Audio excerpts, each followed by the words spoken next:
Hi കൂട്ടുകാരെ, പുതിയൊരു വീഡിയോയിലേക്ക് എല്ലാവർക്കും സ്വാഗതം. അങ്ങനെ ചാരു ആണെങ്കിലോ ഉണ്ടാക്കിയ ഭക്ഷണത്തിൽ ഇനി പല്ലി ഇട്ട് വെച്ചിട്ട് കിരൺ പോവുകയാണ് കേട്ടോ. അപ്പോൾ കിരൺ ഇങ്ങനെ മനസ്സുകൊണ്ട് പറയുകയാണ്, ഇത് ചാരു നിന്നെ വന്ന പാടെ ഞാൻ നോട്ടിട്ടതാണ്, അപ്പോൾ എന്തായാലും അത് എനിക്ക് നടന്നു. നീ കഴിക്കുന്ന ഭക്ഷണം എല്ലാവരും കഴിച്ച് ഇനി നിന്നെ എല്ലാവരും ഒരു വാല് മുറിഞ്ഞ പല്ലിയെ പോലെ തന്നെ നിന്നെ ആക്കി കളയും എന്നൊക്കെ പറയാൻ കേട്ടോ. അങ്ങനെ ഇവിടെ ചാരു ആണെങ്കിലോ ഭക്ഷണം എല്ലാം ഉണ്ടാക്കി വെച്ച് നല്ല അടിപൊളിയായി തന്നെ എല്ലാം ഓരോ പാത്രത്തിലാക്കി വെച്ചിട്ട് എല്ലാം കഴിഞ്ഞു എന്ന ആ ഭാവത്തിൽ പുറത്തോട്ട് കിടക്കുകയാണ് കേട്ടോ. അപ്പോൾ കാണാം പുറത്ത് ഇങ്ങനെ ഹേമയും അതുപോലെ അശ്വതിയും രമേശിനും കൂടി ഇരിക്കുന്ന, അവൾ വരുന്നുണ്ട് എന്ന് പറയണ ആ ഒന്നും അറിയാത്തതുപോലെ നമുക്ക് ഇരിക്കാമെന്ന് പറഞ്ഞിട്ട് അവർ 3 പേരും അവിടെ ഇരിക്കുന്നുണ്ട് കേട്ടോ. അവൾക്കിട്ട് ഒരു ഉഗ്രം പണി കൊടുക്കുക എന്നുള്ള ലെവലിലാണ്. അപ്പോൾ ഈ സമയം ചാരു അവരെ ഒന്ന് നോക്കുന്നുണ്ട്, പക്ഷെ അവരാണെങ്കിൽ മൈൻഡ് ചെയ്യാത്തതുപോലെ ഇരിക്കുകയാണ്. അങ്ങനെ ചാരു അത് കണ്ടില്ലെന്നടിച്ച് ചാരു അവിടെ നിന്ന് പോവുകയാണ് കേട്ടോ. അങ്ങനെ ചാരു പോയെന്ന് ഉറപ്പ് വരുത്തിയോടെ തന്നെ അവരെന്ത് ചെയ്യുന്നു, എന്തായാലും നമുക്ക് പോയി ഭക്ഷണം കഴിക്കാം എന്ന് പറഞ്ഞിട്ട് അവർ പെട്ടെന്ന് അടുക്കളയിലോട്ട് കയറുകയാണ്. അങ്ങനെ അവർ 3 പേരും ഓരോരുത്തരായി ഭക്ഷണം കഴിക്കുകയാണ്. ഇതേ സമയം രമേശൻ പറയുന്നുണ്ട്, അയ്യോ എന്ത് രസമാണ് ഈ സാമ്പാർ എന്ന് പറയുന്നുണ്ട്. അങ്ങനെ സാമ്പാർ, രസം, ബാക്കിയുള്ള സംഭവങ്ങൾ എല്ലാം ഇവർ 3 പേരും ഒരുമിച്ചിരുന്ന് കഴിച്ച് തീർക്കുകയാണ് കേട്ടോ. അപ്പോൾ ഈ സമയം സാമ്പാർ ഇരിക്കുന്നത് താഴത്തായിരിക്കും കേട്ടോ. അവൾ ഉണ്ടാക്കിയിരിക്കുന്നത് സാമ്പാർ എന്താ അവൾ താഴത്ത് വെച്ചിരിക്കുന്നത് നമ്മൾ കൂട്ടാതിരിക്കാൻ വേണ്ടിയാണെന്നൊക്കെ ഹേമ പറയുന്നുണ്ട്. അതെങ്ങനെ എടുക്കടാന്ന് പറയാം. അപ്പോൾ രമേശൻ പറയേണ്ടത് സാമ്പാറിൻ്റെ മണം കൊണ്ട് ഇവിടെ നിൽക്കാൻ തന്നെ വയ്യ, അപ്പോൾ എന്തായാലും അത് എടുക്കാമെന്ന് പറഞ്ഞിട്ട് അവരത് എടുത്ത് കഴിക്കുന്നുണ്ട് കേട്ടോ. പക്ഷെ സാമ്പാർ ഒരു സൈഡിലാക്കി മാറ്റി വെച്ചിട്ടുണ്ട് കേട്ടോ. സാമ്പാർ ഇങ്ങനെ ആ സ്ലാബിലല്ല, സ്ലാബിൻ്റെ അടിയിലോട്ട് വെച്ചിട്ടുണ്ടാവും കേട്ടോ. പക്ഷെ അതോ അവർ കണ്ടെത്തി അതെല്ലാം 3 പേര് ഇരുന്ന് കഴിക്കുകയാണ്. എന്തായാലും അവൾക്ക് ഇന്ന് എല്ലാവരും ഭക്ഷണം കഴിക്കാൻ വരുമ്പോൾ അവൾ മറ്റുള്ളവരെ അപമാനിച്ചെന്ന് പറഞ്ഞിട്ട് അവളുടെ ബാലമാഷ് എന്ന് പറയുന്ന മാഷ് തന്നെ വഴക്ക് പറഞ്ഞോളൂ എന്നൊക്കെ പറഞ്ഞ് അവർ പൊട്ടിച്ചിരിക്കുകയാണ് കേട്ടോ. അങ്ങനെ അവർ 3 പേരും നല്ല വയറ് നിറച്ച് സ്വാദിഷ്ടമായ ഭക്ഷണം കഴിച്ച് അവർ 3 പേരും പുറത്ത് കിടക്കുകയാണ്. ഇതേ സമയം ഇവർ 3 പേരും പുറത്ത് കിടക്കുമ്പോൾ ഉടൻ തന്നെ ഇങ്ങനെ ചാരു ഇങ്ങനെ പെട്ടെന്ന് കാണാൻ ചാരു അങ്ങോട്ടേക്ക് കടന്നു വരുന്നത്. അവളത് വരുന്നത് എന്ന് പറയുന്നുണ്ട് കേട്ടോ. അപ്പോൾ ഈ സമയം നമുക്കൊന്നും അറിയാത്തതുപോലെ അവിടെ ഇരിക്കുക, ഈ സോഫയിൽ തന്നെ ഇരിക്കുക എന്ന് പറഞ്ഞിട്ട് അവർ അവിടെ ഇരിക്കുകയാണ് കേട്ടോ. പിന്നീടാണെങ്കിലോ ഈ സോഫയിൽ ഇങ്ങനെ ഇരിക്കുന്ന സമയത്ത് ചാരു ഇവരെങ്ങനെ നോക്കുന്നുണ്ട്. അപ്പോൾ രമേശനാണെങ്കിലോ ഏമ്പക്കം വിടാൻ വരുന്നുണ്ട്. പക്ഷേ എന്ത് ചെയ്യാനാണ്, താൻ ഭക്ഷണം കഴിച്ചു എന്ന് അറിയാൻ പാടില്ലല്ലോ, അതുകൊണ്ട് തന്നെ താനത് ഉള്ളിൽ ഒതുക്കുകയാണ് കേട്ടോ. പിന്നീട് ചാരു ഇവരെ നോക്കി അങ്ങനെ അടുക്കളയിലോട്ട് പോവാണ്. ചാരു ആണെങ്കിലോ അടുക്കളയിൽ ചെന്ന് പാത്രം തുറന്ന് നോക്കുമ്പോൾ പാത്രത്തിലെല്ലാം ഒന്നുമില്ല കേട്ടോ. ഇത് കാണുന്ന ചാരുവിനെ ആകെ ടെൻഷനാവാണ്. അങ്ങനെ ചാരു മൊത്തത്തിൽ ഇങ്ങനെ പരതി നോക്കുകയാണ്. പിന്നീട് താഴെ വെച്ചിരിക്കുന്ന സാമ്പാർ നോക്കുമ്പോൾ അതിൽ സാമ്പാറും കാണത്തില്ല കേട്ടോ. അയ്യോ, ആരോ ഇപ്പോൾ ഇവിടെ വന്ന് ഭക്ഷണം കഴിച്ചിട്ടുണ്ടല്ലോ, ഇതിലുള്ള ഭക്ഷണങ്ങളെല്ലാം കഴിഞ്ഞിരിക്കുന്നല്ലോ, ഇതിലൊരു തുള്ളി പോലും ഇല്ലല്ലോ, ഇത് ആരായിരിക്കും കഴിച്ചിട്ടുണ്ടാവും, ഈശ്വര എന്തൊരു കഷ്ടമാണ് എന്ന് പറയുന്നത്. അപ്പോഴേക്കും ഹേമയും അതുപോലെ തന്നെ അശ്വതിയും രമേശനും കൂടി കിച്ചൻ്റെ ഡോറിൽ ഇങ്ങനെ എത്തി നോക്കുകയാണ്. അപ്പോൾ ഈ എത്തി നോക്കുന്നത് ചാരു കാണുകയാണ്, അത് അവൾ വരുന്നതെന്ന് പറയണത്. അപ്പോഴേക്കും ഒരു 3 പേരും ഇങ്ങനെ കട്ടിലിൽ സോഫയിൽ ഇരിക്കുകയാണ്. അപ്പോൾ അശ്വതിയാണെങ്കിലോ എൻ്റെ എന്തൊരു തലവേദനയാണ്.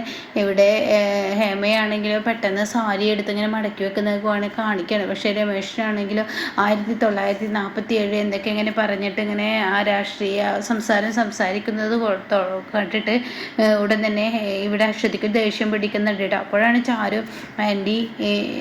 അമ്മായി ഒരു കാര്യം ചോദിക്കട്ടെ. അപ്പോൾ ചേച്ചി ഞാനൊരു കാര്യം ചോദിച്ചാൽ പറയോ, നിങ്ങൾ ആരെങ്കിലും ഭക്ഷണം കഴിച്ചോ? അപ്പോൾ അവരെല്ലാവരും ഇല്ല രമേശേട്ട ഭക്ഷണം കഴിച്ചോ? അത് ഇല്ല കഴിച്ചില്ല എന്നങ്ങ് പറയാൻ കേട്ടോ. അപ്പോൾ ഈ സമയം ഒന്ന് പറയും, നിങ്ങൾ ആരെങ്കിലും ഭക്ഷണം കഴിച്ചോ എന്നുള്ളത് എന്ന് പറഞ്ഞിട്ടോ. അപ്പോൾ ഈ സമയം ഹേമക്ക് അങ്ങ് ദേഷ്യം പിടിക്കുകയാണ്. തൻ്റെ കയ്യിലുള്ള സാരി വലിച്ചെറിഞ്ഞിട്ട് ഹേമ ചോദിക്കുകയാണ്, എന്താടി ഞങ്ങൾ ആരെങ്കിലും ഞങ്ങളുടെ വീട്ടിൽ നിന്ന് ഭക്ഷണം കഴിച്ചാൽ നിനക്ക് എന്താടി കുഴപ്പം? ഞങ്ങൾ കഴിച്ചു, നിനക്കെന്താ പ്രശ്നം? അല്ല അമ്മായി ഒന്ന് പറ, ഒരു പ്രശ്നം ഉള്ളത് കൊണ്ടാണ് ഞാൻ ചോദിക്കുന്നത്. എന്ത് പ്രശ്നം? ഞങ്ങൾ കഴിച്ചു ഇല്ലേ ഒന്ന് പറ രമേശേട്ട, പറ ചേച്ചി ഒന്ന് പറ, അശ്വതി ചേച്ചി ഒന്ന് പറ, എൻ്റെ അമ്മായി ഒന്ന് പറ എന്ന് പറയട്ടോ. എടി എൻ്റെ വീട്ടിൽ നിന്ന് ഞങ്ങൾക്ക് തോന്നുന്ന സമയത്ത് ഞങ്ങൾ ഭക്ഷണം കഴിക്കാതെ ചോദ്യം ചെയ്യാൻ ആരടി എന്നൊക്കെ പറഞ്ഞ് ദേഷ്യപ്പെടുക്കുമ്പോൾ അതൊരു പ്രശ്നമുണ്ടായത് കൊണ്ടല്ലേ ഞാൻ പറയുന്നത്, എന്ത് പ്രശ്നം എന്ന് അപ്പോഴേക്കും ചോദിക്കുകയാണ് ഈ പറയുന്ന ഹേമ. അത് ഞാൻ ഉണ്ടാക്കിയ ഭക്ഷണം ആരെ കഴിച്ചെന്ന് പറഞ്ഞാലേ എനിക്കത് പറയാൻ പറ്റത്തുള്ളൂ. അപ്പോഴേക്കും ഉടൻ തന്നെ അശ്വതി പറയണേ എന്തോന്ന് പ്രശ്നമാടി എന്ന് എന്ന് പറയുമ്പോൾ ഉടൻ തന്നെ ചാരു പറയണേ ഞാൻ ഉണ്ടാക്കിയ സാമ്പാറിൽ ഒരു പല്ലി വീണിരുന്നു, അതുകൊണ്ടാണ് നിങ്ങൾ ആരെങ്കിലും അത് കഴിച്ചോ എന്ന് ചോദിച്ചത്. പല്ലിയോ? അതെ, ഞാൻ ഉണ്ടാക്കി വെച്ച ഭക്ഷണത്തിൽ ഒരു പല്ലി വീണിരുന്നു, അതുകൊണ്ടാണ് ഞാൻ നിങ്ങൾ ആരെങ്കിലും കഴിച്ചോ? അപ്പോൾ അത് കേൾക്കുന്ന ഹേമ ചോദിക്കും പല്ലി വീണ ഭക്ഷണം നീ എന്തിനാടി അവിടെ വെച്ചതെന്ന് പറയണേ. അത് പൊന്നാരമ്മായി ഞാനത് ആ സാമ്പാർ താഴെ എടുത്തു വെച്ചിരുന്നു, ആ സാമ്പാർ കൂട്ടിയതാണ് വിഷയം.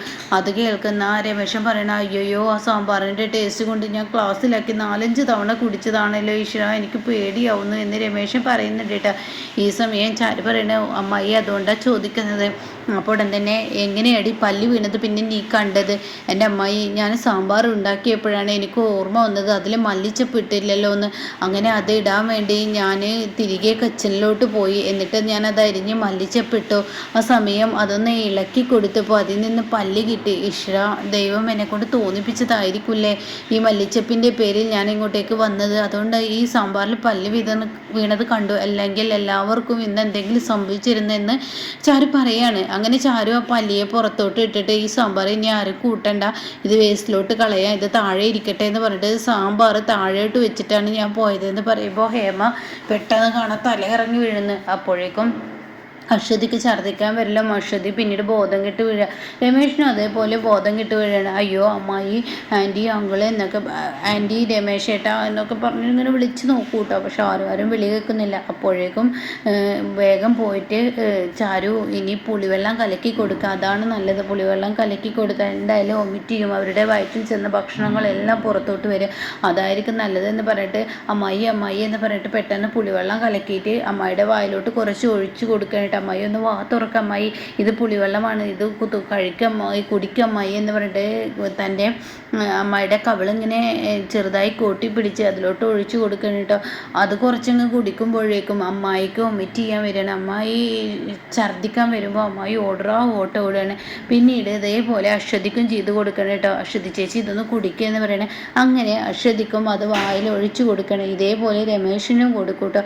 അങ്ങനെ അവർ നിർത്താതെ ഛർദ്ദിച്ച് തുടങ്ങുകയാണ് കേട്ടോ. ഈ സമയമാണെങ്കിൽ അവർ നിർത്താതെ ഛർദ്ദിക്കുന്നത് അവർക്ക് തളർച്ച വരികയാണ്. അവർക്ക് നിൽക്കാനും ഇരിക്കാനും പറ്റാത്ത ആ ഒരു അവസ്ഥയിലോട്ട് അവർ പോയിക്കൊണ്ടിരിക്കുകയാണ്. ഇതേ സമയം ചരുനാണെങ്കിലോ വല്ലാത്ത സങ്കടം ആവണ. ഈശ്വര, ഞാനുണ്ടാക്കിയ സാമ്പാർ ഇവരായത് പല്ല് വീണത് എനിക്ക് അപ്പം തന്നെ കളഞ്ഞാൽ മതിയായിരുന്നു, എന്നാൽ ഈ പ്രശ്നം ഉണ്ടാവില്ലായിരുന്നു. അങ്ങനെ അവർ ഛർദ്ദിച്ച് ഒരു സൈഡിലോട്ട് തളർന്ന് 3 പേര് മയക്കത്തിലോട്ട് പോയിക്കൊണ്ടിരിക്കുകയാണ് കേട്ടോ. ഒന്ന് കണ്ണ് തുറക്കുക, അപ്പോഴേക്കും അവർ മയങ്ങും. അപ്പോഴാണ് ബാലമാമ കയറി വരുന്നത്. മോളെ, എന്താ ഇവരൊക്കെ ഇവിടെ കിടക്കുന്നത്? അത് പിന്നെ ബാലമാമേ, ഈ പകല് ഇവർ ഇവിടെ കിടന്നിട്ടാണ് ഉറങ്ങുന്നത്, ഇവർക്ക് റൂമിലോട്ട് അങ്ങ് പോയിക്കൂടെ, എന്തിനാ ഇവർ 3 പേര് ഇവിടെ കിടക്കുന്നത്? അത് പിന്നെ ഒരു പ്രശ്നമുണ്ട് ബാലമാമേ. എന്ത് പ്രശ്നം എന്ന് ചാരുവിനോട് ചോദിക്കുമ്പോൾ ചാരു പറയണേ, അതേ, ഞാനുണ്ടാക്കിയ സാമ്പാറിൽ പല്ലി വീണു.